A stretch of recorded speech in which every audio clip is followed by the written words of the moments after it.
Imagine spending your entire life crafting a masterpiece, only to burn it to ashes in a single, devastating flash of rage. That is exactly what happened to the ancient sage Patanjali. He had just finished compiling the Mahabhashya, the definitive, monumental text on the intricate rules of Sanskrit grammar. To preserve this vast body of work, he gathered 1,000 of his most devoted disciples. They sat before him in a vast circle, committing the wisdom of his text to memory directly from the master's recitation.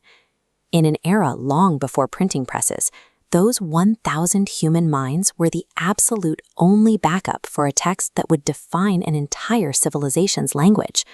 The strict discipline of the learning circle broke when a single student stood up and stepped out of the ashram without asking permission.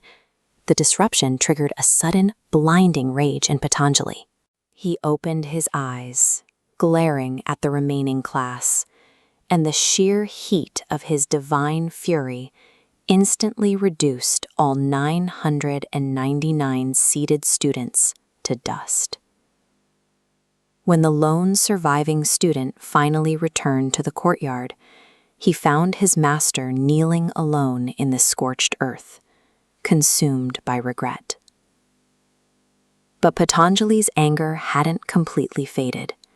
In a final tragic lash of temper, he cursed that returning student to burn as well. With that final strike, Patanjali eradicated his own life's work. His students were gone, and the Mahabhashya had been entirely wiped from the mortal plane. Yet a faint glimmer of hope survived in the branches above. A celestial spirit, a Gandharva, approached the grieving sage and revealed that he had been hiding in a nearby banyan tree, secretly memorizing every word of the lessons. Patanjali, still highly volatile, lashed out at the theft of his knowledge. He cursed the bright spirit, mutating him into a dark, flesh-eating demon. Seeing the horror of his actions, Patanjali offered one sliver of mercy. The demon would be freed from this cursed form, but only when he successfully passed the entire text down to a truly worthy human scholar. So the monster waited in the canopy. Whenever a scholar walked by, the demon challenged them with a highly complex grammatical question. If they answered incorrectly, he dragged them into the branches and devoured them.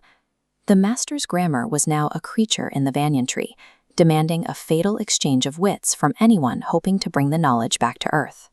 Years passed until a brilliant ascetic wanderer finally approached the tree.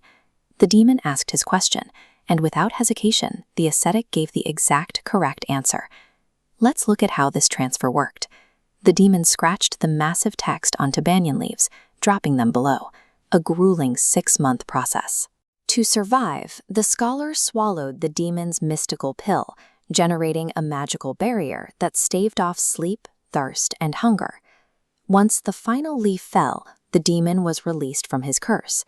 But before vanishing into the sky, he left a warning.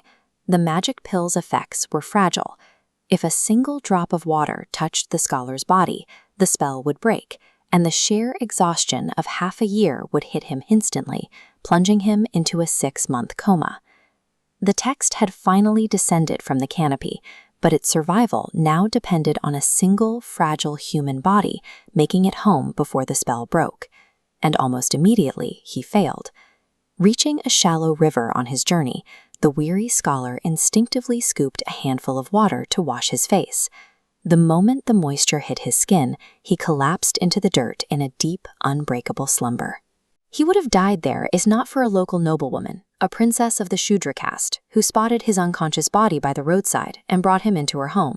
When the royal physicians realized he was trapped in an unnatural sleep, the princess took on the heavy task of keeping his body alive. 3 times a day for 6 solid months, she meticulously rubbed a thick, nutrient-rich rice paste over his entire body, feeding him through his pores to prevent him from starving to death.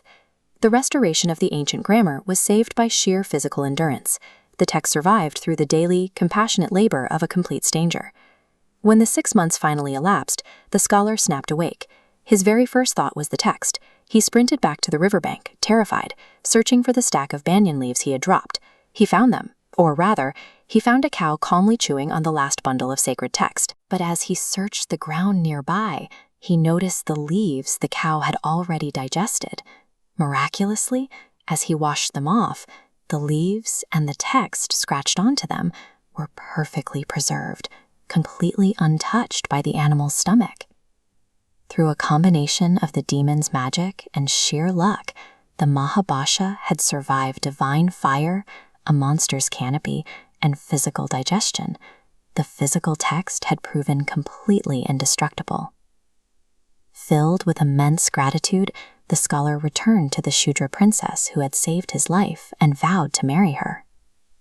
To legally marry the princess, the scholar, now known as the great Govinda Swami, first had to marry women from the 3 other castes.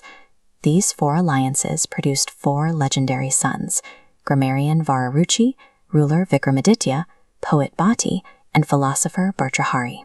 Govinda Swami passed the resurrected Mahabhashya to these 4 sons, whose own works in grammar, poetry, and law became foundational pillars for the generations that followed.